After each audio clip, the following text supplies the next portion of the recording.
Welcome to Telangana Rising news.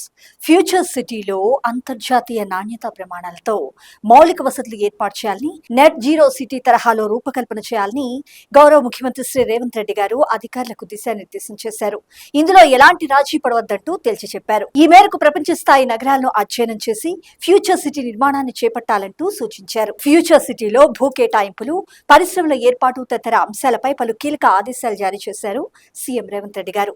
ప్రజాప్రతినిధులు, civil service అధికారులు, జర్నలిస్టుల కోసం 500 ఎకరాలు కేటాయించాలంటూ వారు నిర్ణయించారు. మౌలిక సదుపాయాల నిర్మాణం తర్వాతే భూ కేటాయింపులు జరగాలంటూ సూచించారు. అంతర్జాతీయ స్థాయి సంస్థలను ఫ్యూచర్ సిటీకి తరలించేలా కృషి చేయాలని అధికారులకు దిశానిర్దేశం చేశారు సీఎం రేవంత్ రెడ్డి గారు. 1500 ఎకరాల్లో డేటా సిటీ ఏర్పాటు చేయనున్నారు. జిల్లాలకు ఐటీ కంపెనీలు తరలివచ్చేలా భారీగా చర్యలు చేపడుతున్నారు.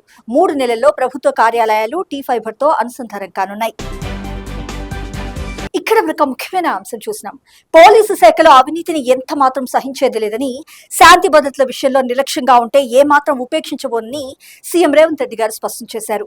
వ్యవస్థలో అందరూ భాగస్వాములు కావాల్సిందే, దాన్ని దాటి వెళ్తామనే అధికారుల విషయంలో ప్రభుత్వం ఏ మాత్రం చూస్తూ ఊరుకోబోదంటూ స్పష్టం చేశారు. ఎంసీహెచ్ఆర్డీలో బుధవారం సీఎం రేవంత్ రెడ్డి గారు సమీక్ష నిర్వహించారు. ఇక్కడ మనకు ముఖ్యమైన అంశం చూసినాం. సరస్వతి అంత్య పుష్కరాలను భక్తి శ్రద్ధలతో వైభవంగా జరుపుకోవాలని సీఎం రేవంత్ రెడ్డి గారు ప్రజలకు పిలుపునిచ్చారు. భక్తుల కోసం రాష్ట్ర ప్రభుత్వం విస్తృతంగా ఏర్పాట్లు చేసిందంటూ పేర్కొన్నారు. ఎలాంటి ఇబ్బందులు తలెత్తకుండా చూడాలని అధికారులకు ఆదేశాలు జారీ చేశారు. ఈ సందర్భంగా సీఎం రేవంత్ రెడ్డి గారు రాష్ట్ర ప్రజలకు సరస్వతి అంత్య పుష్కర శుభాకాంక్షలు తెలిపారు. ఇక్కడ ఒక ముఖ్యమైన అంశం చూసినాం. మోడీ షాలు దేశద్రోహులు, కొద్దిమంది పారిశ్రామికవేత్తల కోసం దేశాన్ని అడ్డంగా తాకట్టు పెట్టారంటూ కాంగ్రెస్ పార్టీ అగ్రనేత గౌరవ్ శ్రీ రాహుల్ గాంధీ గారు నిప్పులు చెరిగారు. రాష్ట్రీయ స్వయం సేవక్ సంఘ్ ఆర్ఎస్ఎస్ తో పాటు ప్రధాని నరేంద్ర మోడీ, కేంద్ర హోంమంత్రి అమిత్ షాలు రాజ్యాంగంపై నిరంతరం దాడి చేస్తున్నారని, అంబానీ, అదానీ లాంటి కొద్దిమంది పారిశ్రామికవేత్తల ప్రయోజనాల కోసం దేశాన్ని తాకట్టు పెట్టారంటూ కాంగ్రెస్ పార్టీ అగ్రనేత గౌరవ్ శ్రీ రాహుల్ గాంధీ గారు తీవ్రంగా ధ్వజమెత్తారు. వారిని దేశద్రోహులుగా అభివర్ణించారు. యూపీలోని తన పార్లమెంటరీ నియోజకవర్గమైన రాయ్బరేలీ పర్యటనలో స్థానిక విప్లవ వీరుడు వీరపాసి స్మారకార్థం నిర్వహించిన బహుజన్ స్వాభిమాన్ సభలో కాంగ్రెస్ పార్టీ అగ్రనేత గౌరవ్ శ్రీ రాహుల్ గాంధీ గారు మాట్లాడుతూ, మీరు మేల్కొని పోరాడాల్సిన సమయం ఆసన్నమైంది. ఆర్ఎస్ఎస్ కార్యకర్తలు మీ ఇళ్ల వద్దకు వచ్చి ప్రధాని మోడీ, అమిత్ షాల గురించి మాట్లాడితే వారి సంస్థ మోడీ షాలు దేశద్రోహులని ముఖం మీదే చెప్పండి. మన దేశాన్ని అమ్ముకోవడానికి, రాజ్యాంగాన్ని, అంబేద్కర్ గారిని, మహాత్మా గాంధీ గారి ఆశయాలను దెబ్బతీయడానికి వారు ప్రయత్నిస్తున్నారంటూ నిప్పులు చెరిగారు. ఇక్కడ మనకు ముఖ్యమైన అంశం చూసినాం. జనగణనలో కులగణన చేయొద్దనే పిటిషన్ ను సుప్రీంకోర్టు కొట్టివేయడంపై PCC chief MLC Mahesh Kumar Goud గారు హర్షం వ్యక్తం చేశారు.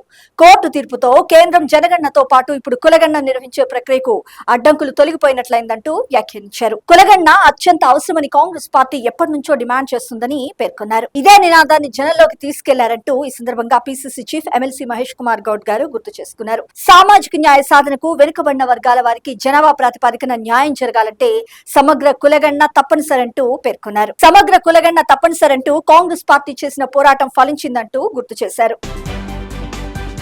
ఇక్కడ మనకు ముఖ్యమైన అంశం చూసినాం.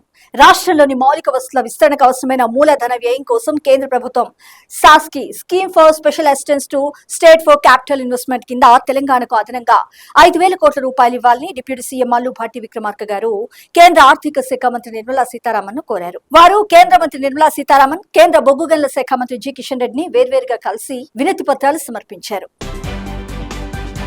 ఇక్కడ మనకు ముఖ్యమైన అంశం చూసినాం. అంతర్జాతీయ దిగ్గజ కంపెనీలకు గమ్యస్థానంగా మన హైదరాబాద్ నిలిచింది. మెరుగైన గమ్యస్థానంగా మారిందని రాష్ట్ర ఐటీ పరిశ్రమల శాఖ మంత్రి దుద్దిళ్ల శ్రీధర్ బాబు గారు వెల్లడించారు. గ్లోబల్ టెక్ ట్రావెల్ క్లస్టర్ గా హైదరాబాద్ ను తీర్చిదిద్దుతూ భవిష్యత్తు సవాళ్లను ఎదుర్కొనేలా పటిష్టమైన ఎకో సిస్టమ్ ను అభివృద్ధి చేస్తున్నట్లు వెల్లడించారు. ప్రముఖ ఎయిర్లైన్స్ సంస్థ సౌత్ వెస్ట్ ఎయిర్లైన్స్ హైటెక్ సిటీలో నెలకొల్పిన 20,000 చదరపు అడుగుల విస్తీర్ణంలోని గ్లోబల్ ఇన్నోవేషన్ సెంటర్ GIC ని మంత్రి శ్రీధర్ బాబు గారు ప్రారంభించారు.